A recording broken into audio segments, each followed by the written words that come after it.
In case you were not aware, the future of Kodak chemicals is a little uncertain. The company responsible to produce them, see no promise, is shutting down. Trying to buy well-known developers like HC110 is nearly impossible, and many sellers have them listed as sold out or discontinued. While Kodak has committed themselves to the future of film, the execution seems to be on hold.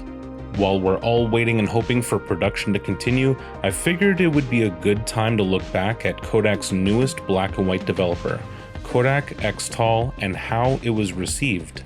Welcome to This Old Camera. I'm your host Azriel Knight, and in this episode we take a look at the release of Kodak Xtol.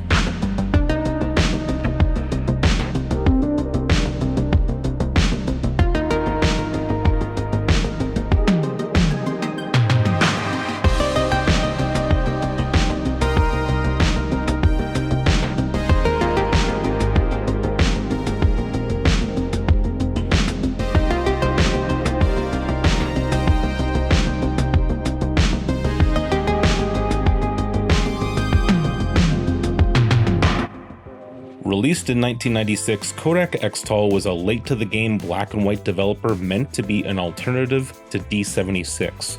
Rather than the usual ingredients, it uses vitamin C of all things.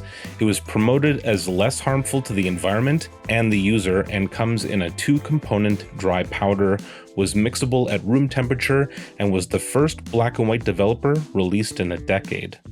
According to Kodak, Xtol was designed to give slightly greater true film speed, better graininess and sharpness, and better shelf life as a working solution or indefinitely as a powder. Popular Photography's first mention of Xtol, at least as far as I could find, was their January 1997 issue in their feature, Yet More Hot Stuff. The brief mention is titled Vitamins in the Darkroom and called it an environmentally friendly powdered standby for D76. While not reviewed, it was already listed in B&H's ad in the same issue, listed at $359 USD for a liter or $759 for 5 liters. The next issue, though, would feature a review written by Peter Krause. In his comparison to D76 using Ilford HP5 as a film, he noted minimal differences. You can pause to see the two photos yourself and take a guess at which you think was souped in D76. Did you get it right? Krause gives us several characteristics of Xtol in this breakdown on the first page. This includes easy and rapid preparation with water as low as 18 Celsius, enhanced sharpness and shadow detail, especially with T-Max 100 Professional at 1+2, the claim of unlimited shelf life, and low environmental impact. Krause states that Xtol achieves these advantages by means of a developing agent discovered in the 1930s but used only occasionally until very recently. Surprisingly, that very same chemical is a basic ingredient of nearly everyone's breakfast and is extolled as a cure-all for scurvy, the common cold, and a host of other ailments.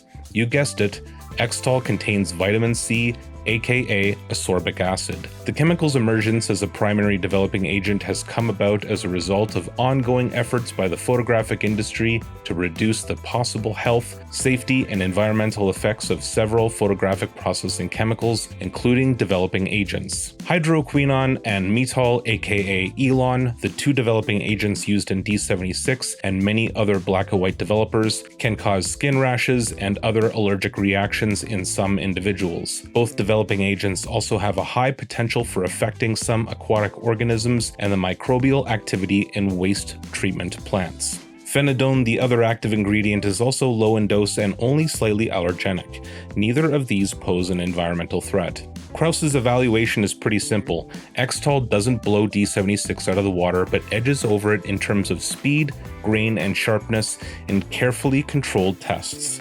Xtol also has the environmental and user-friendly advantage. Phil Davis of Phototechniques magazine wrote in his review of Xtol in the November-December 1996 issue that he has discovered some unique results. My test data, accumulated over a period of several months, reveals some unusual characteristics that may be criticized by some photographers but welcomed by others. Most notable, in my opinion, are the pace of development and the relatively great development latitude.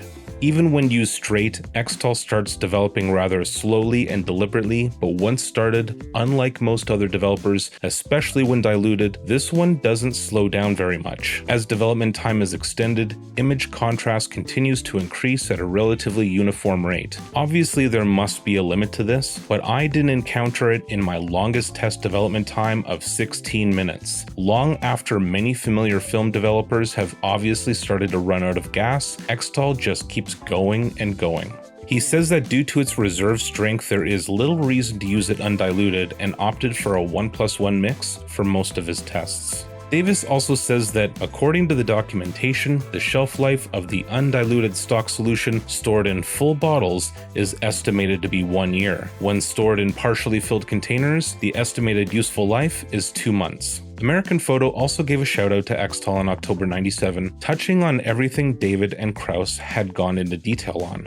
Overall, Xtol was well received, though in hindsight it was a little late to the party as digital photography was already making an impact and would revolutionize the industry within 10 years.